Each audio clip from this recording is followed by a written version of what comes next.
Smith, and once again I'm here to do another video essay. This video essay is called Colorblind Neutrality, Intent and Implicit Bias, the New Tools of White Supremacy. Now before I begin though, I want to do a little bit of housekeeping.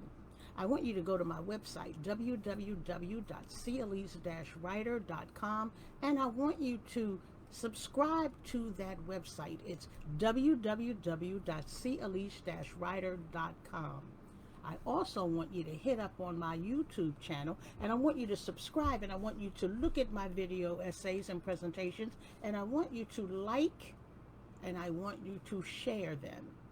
Now, there's something about YouTube that they acknowledge the likes. That's what gets you seen. So I want to expand my mission, especially on these platforms. So I want you to like, and share. And my YouTube channel is https www.youtube.com/c/Cynthia Elise Smith EDD. Now on Medium, my website name is https://CEliseSmithEDD.medium.com. Now I want you to get on medium.com, and I want you to look at my essays, and I want you to clap for those essays and give me at least 25 claps. You know, when you give applause after a good essay or a good speech or something good that you enjoyed, you don't just clap one time. You clap a few times. Clap, you give applause. So give me some applause on that Medium channel. And that Medium channel again is CEliseSmithEDD.medium.com. Also, I want you to look at my essays via Baldwin, which is also on Medium, and that is https://medium.com, the Baldwin. Now that housekeeping is over, I'm going to read this essay. Again, the title of this essay is called Colorblind Neutrality, Intent and Implicit Bias, the New Tools of White Supremacy. I want you to listen very carefully to this essay.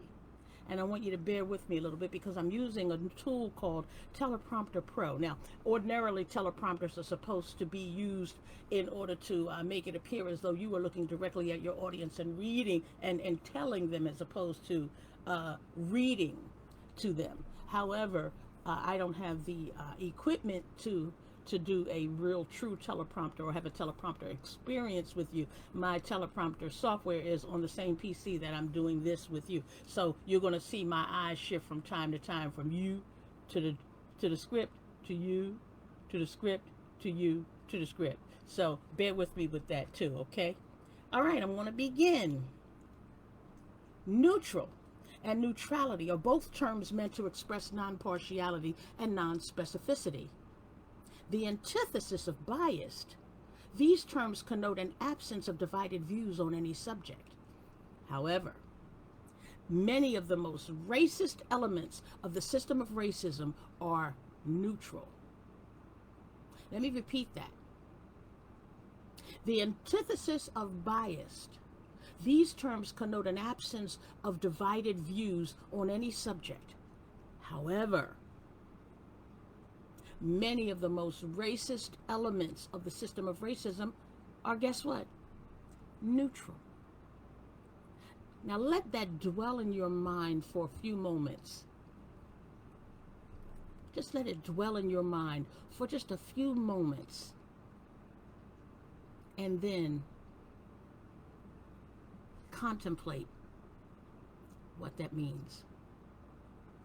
Recall in my book, White Supremacy in the Post-Racial Colorblind Era, Exploring Visible and Invisible Whiteness in the United States, an Unbleached, Unbook look, I discussed the terms normal, neutral, natural, and their relationship as euphemisms for whiteness, especially in an era where colorblindness was necessary in order to justify a newly retooled version of racism as interpersonal, individual behavior and attitudes. Now, while it is clear racism always had the systemic intent of denial and discrimination structurally within all institutions, the Civil Rights Act and other laws designed for redress of past discrimination and denial placed motivation squarely on the shoulders of institutions or the institutions themselves, chiefly employment, education, and housing. White supremacists in the legislature understood very well the difficulty in proving no generational discrimination and denial. They also knew there was no way to hide racism behind race as color after the Civil Rights and Voting Rights Acts of the 1960s. Consequently, corporations, universities, and lending institutions, among others, had the burden of proof that there was no discrimination or denial of black people, which of course was difficult for these institutions to prove, since racism in the form of Jim Crow and segregation had created the very environment of denial and discrimination within those institutions as well as others in the first place. There was no hiding the fact that there were laws in place to deny and discriminate. Therefore, neutrality could not be accomplished prior to the post-racial colorblind era. Now, during the next two generations, however, race as character replaced race as color, a much better mask for hiding the overarching ideology of white supremacy, as well as the systemic policies, rules, and laws designed to discriminate and denial in support for and for maintenance of the ideology. Race as character shifted the paradigm of racism in the last half of the 20th century from segregation as racist to primarily the individual behavior and attitudes of any individual of any identity as a socially constructed behavior and attitude where the character of the individual determined if racism existed in any space where white and black people coexisted. Now, I want to talk about that for just a moment because, the one thing that white people will put right back in your face is Martin Luther King's speech on content of character. They will tell you that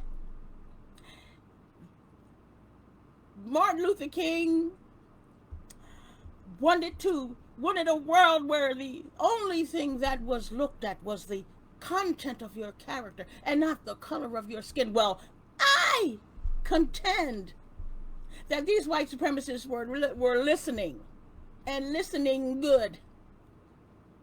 Okay? They were paying attention because they shifted that whole paradigm of race as color. White, white, white, white, white, white, white. The white man. And they turned it into the character of people. But, and keep this in mind, they had already been going about changing the short-lived character black people were beginning to build for themselves in the 60s. Black is beautiful.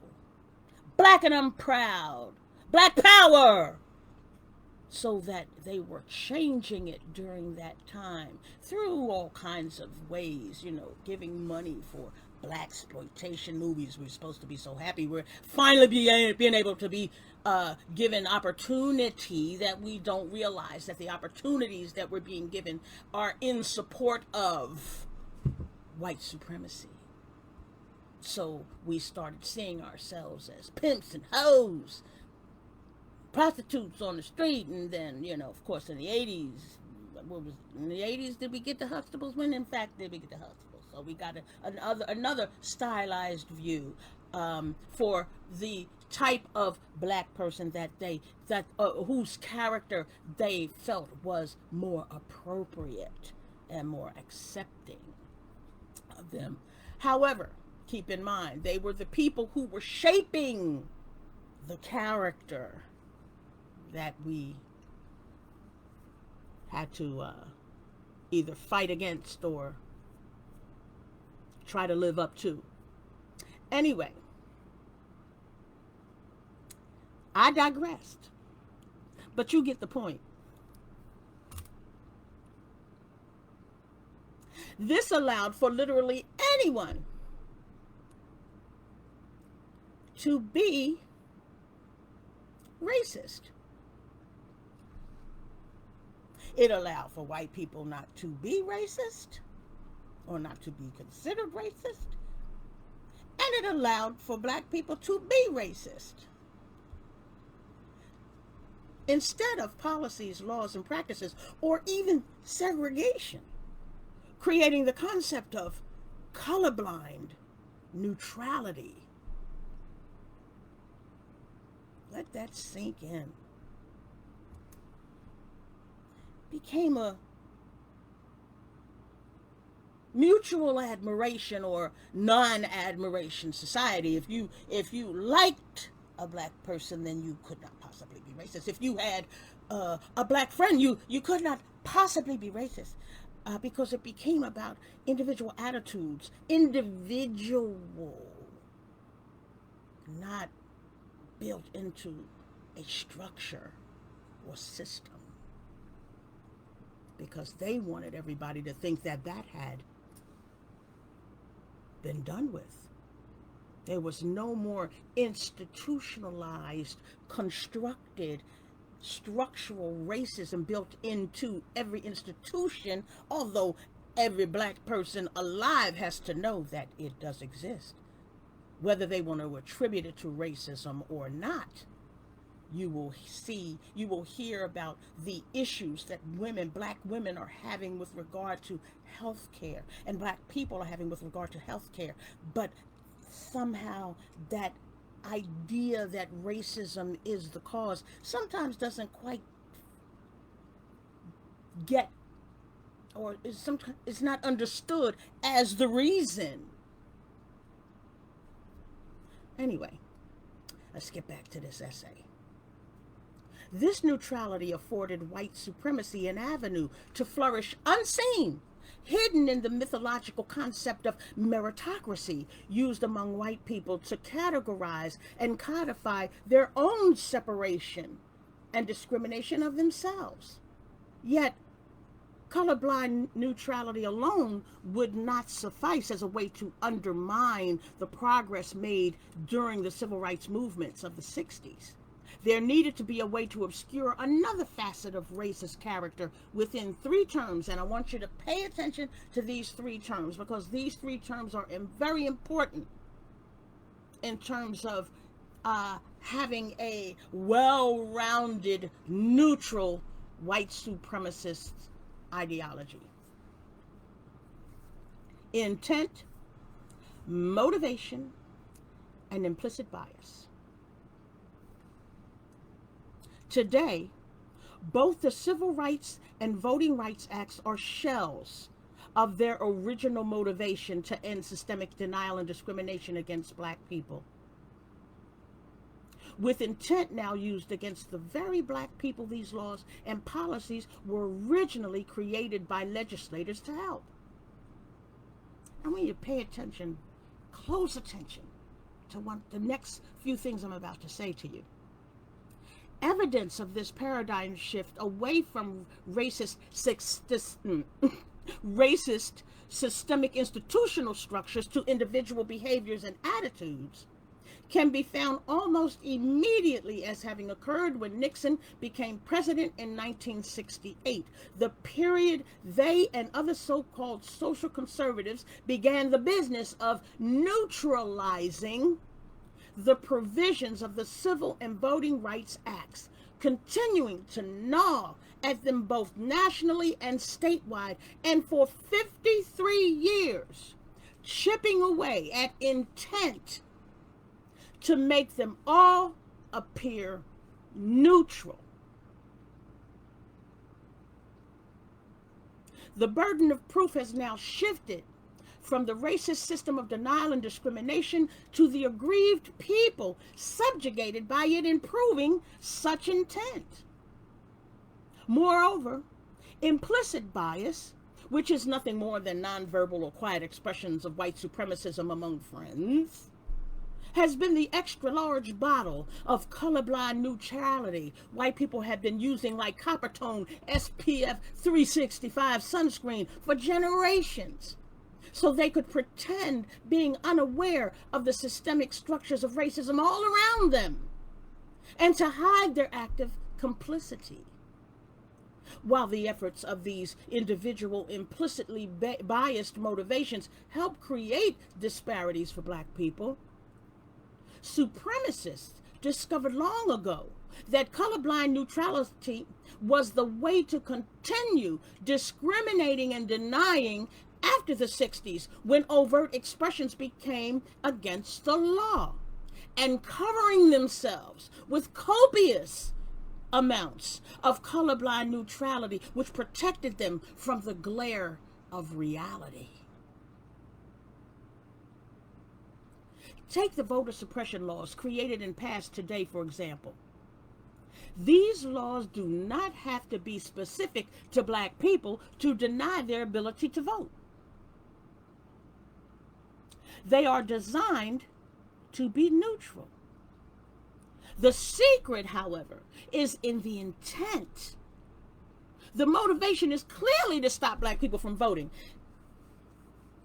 Clearly to stop black people from voting. Now, I need you to understand what this is about. I'm not talking about people of color.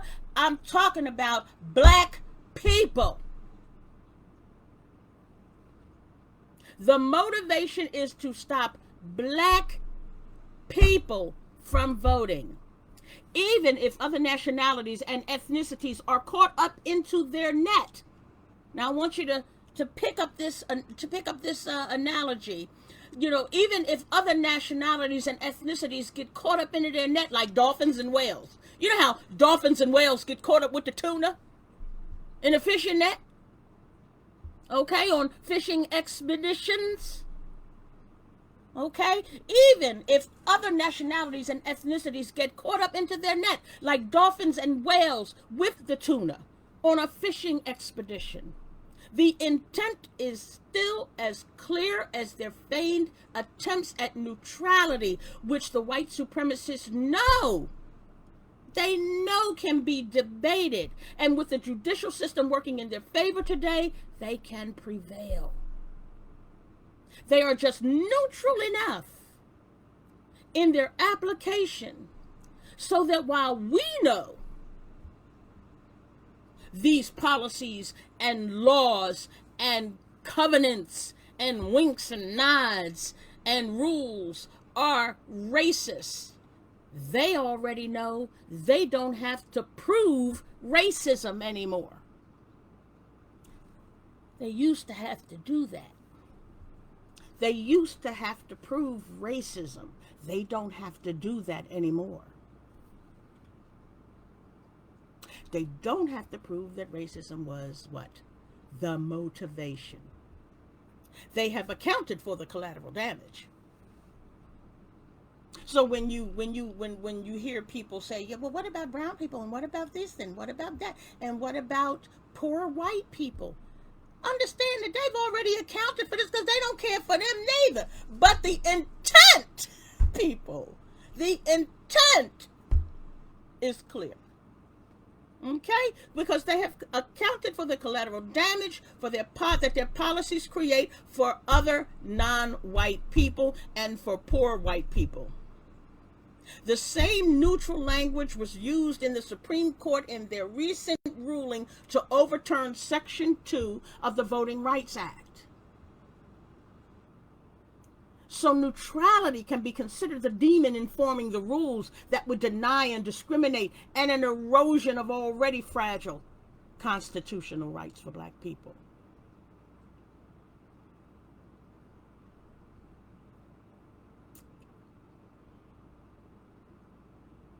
One major problem faced by black people today is the silence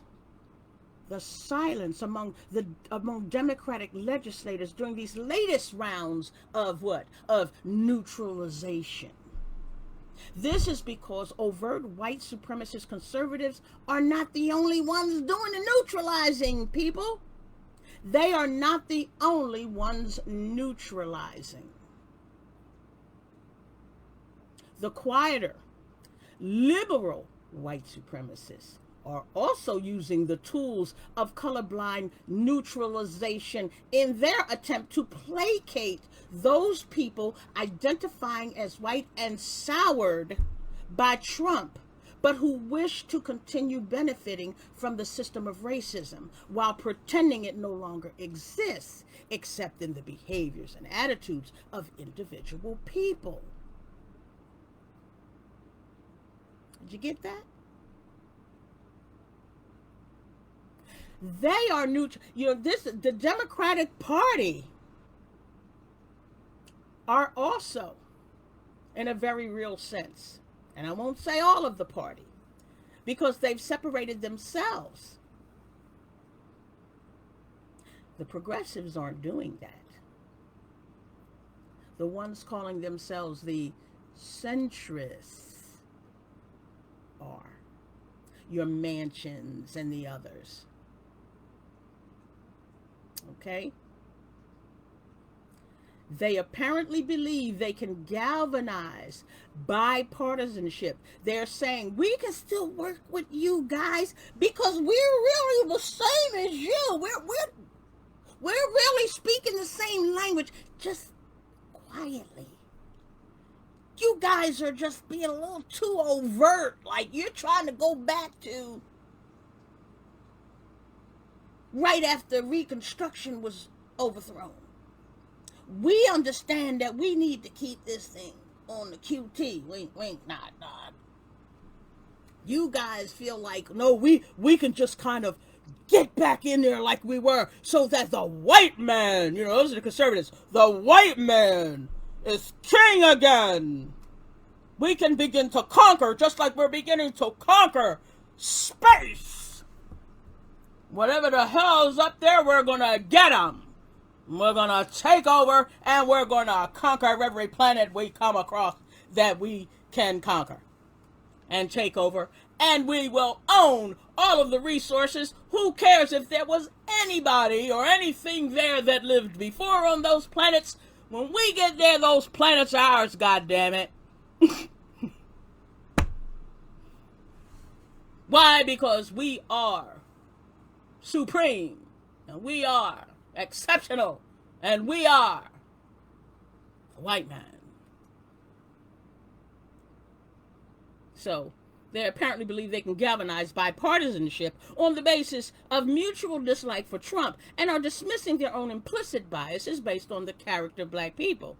They cannot show any overt, and I'm talking about these liberal centrist Democrats, they can't show any overt expressions of dismantling white supremacy except through the same lip service being shared as talking points from Biden all the way down the Democratic ladder of power. The fact is they cannot produce justice for black people. They can't. They won't. Not in 2021. Now, the attempt was made, oddly enough, by Johnson in 1964, and then all through 1964 and 1965, and then he amended the Civil Rights Act to include housing in 1968, and he expanded funding for education for black people. Yep. But you ain't going to see that today. Because the fact is, they cannot produce justice for black people. They must remain what? What must they remain? Hands. Anybody? Why can't they produce justice for black people? Why can't it be?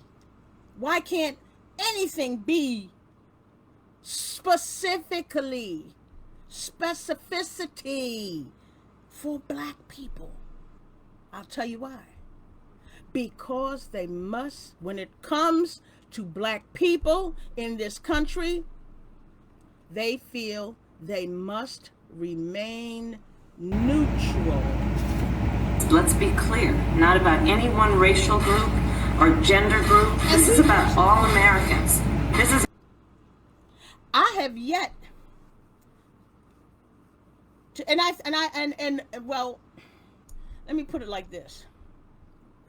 It's all well and good for us to want to see good things happen for everybody. It's all well and good. That's the way it's supposed to be. But why even have Black Lives Matter? Why was that so necessary to become specific? Think. Why was it so necessary to be so specific in that space where we knew that state-sanctioned violence was being perpetrated on who? Black people. That's why. But yet, and I mean, I commend everybody who's, we got to say black, brown, green, purple, LGBT plus, we have to say all of that. We say all of that. We are inclusive because this is what is being indoctrinated. But the only people taking those cues and the only people paying attention to to inclusivity, it would appear because I want you to listen when other people are talking about who they are including. We're generally not included in that. We'll hear people of color, but that is inclusive of anybody who has more melanin in their skin than white people. Doesn't mean descendants of the enslavement. Not at all. Not necessarily. I mean, we're in that pot. And I did an essay on that too. You might want to get on Medium or on my website, read that one too. Why was it necessary to create something as specific as Black Lives Matter? And why was the retort, all lives matter? Yeah, well, we all know that. And that this has been batted about constantly. But the point I'm trying to make here is that sometimes we have to take the neutral out. We have to take the neutrality away and be more specific about ourselves. We're fighting something right now that can take away our constitutional right to vote. And I'm going to get on that a little bit after I finish this essay. Let me finish this essay because I want to talk about that. These new tools help create the silence needed to keep white supremacy working in the background until, like a lava flow, ready to erupt inside the guts of this earth, it explodes once again into a visible, explicit, and brutal catastrophe for Black people. The silence is deafening, and there is no foreseeable end though Black people are running out of time on this short span, even as we have experienced only the appearance of constitutional rights in this country. And the essay has been completed. Now I want to talk about something to you because there's something very, very serious going on right now that I think you all ought to be paying attention to, because I know you've been hearing things about the filibuster. Well, what is the filibuster? A filibuster is just a Senate rule that was put into place specifically. Pay attention to these words, because that's what I do. I break down the words for you. Pay attention. It was put in place specifically to counter efforts of civil rights for who? Black people. And it was used time and time again. The Republicans got rid of the filibuster that was used in order to get the number of white supremacist judges that they needed to get in. And this is what they did. They got rid of the filibuster so that they did not need anybody on the Democratic side of the aisle to vote with them in order to confirm white supremacist judges. They got rid of the filibuster.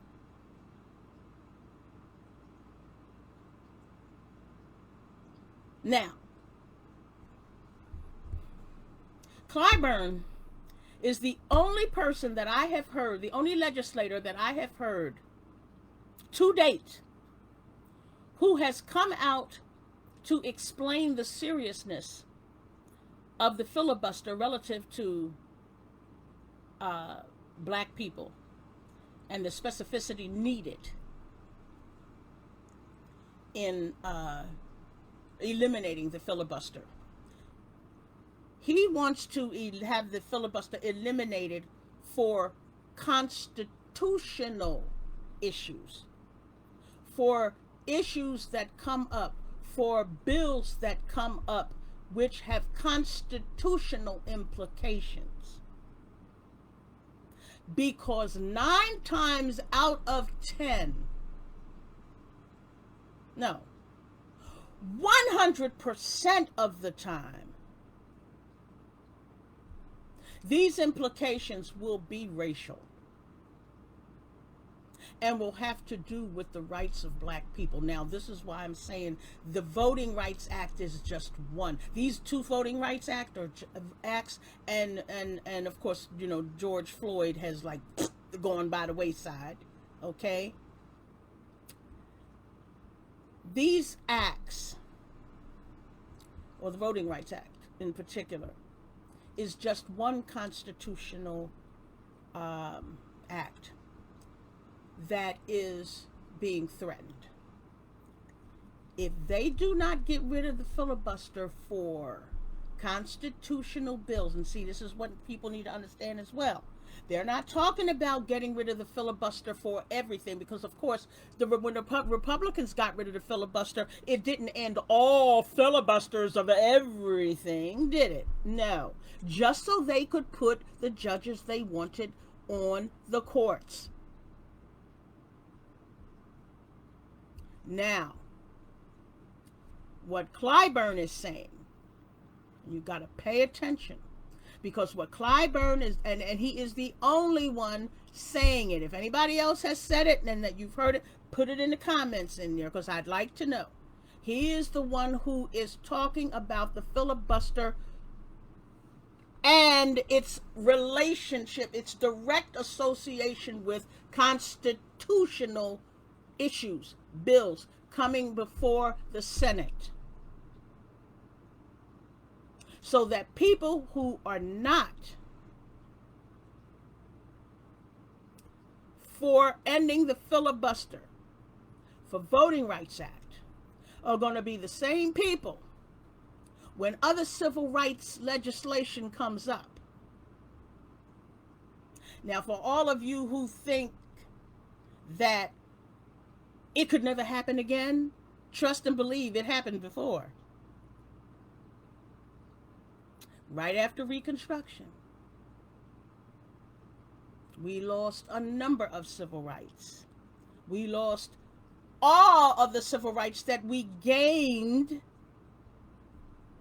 after the enslavement and Reconstruction began. Because if you remember that it was a short span of time where we had legislators in the legislature, we had, you know, we were beginning to flourish. And supremacists said this can't happen. Okay? Just check your history.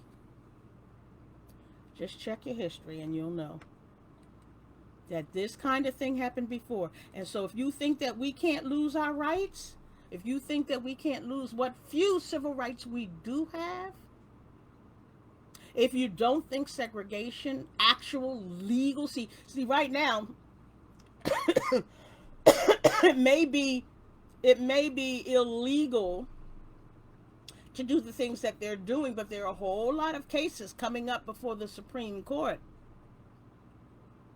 You know, they're testing using other things such as religion and religion as it relates to the LGBT community. They're using those cases to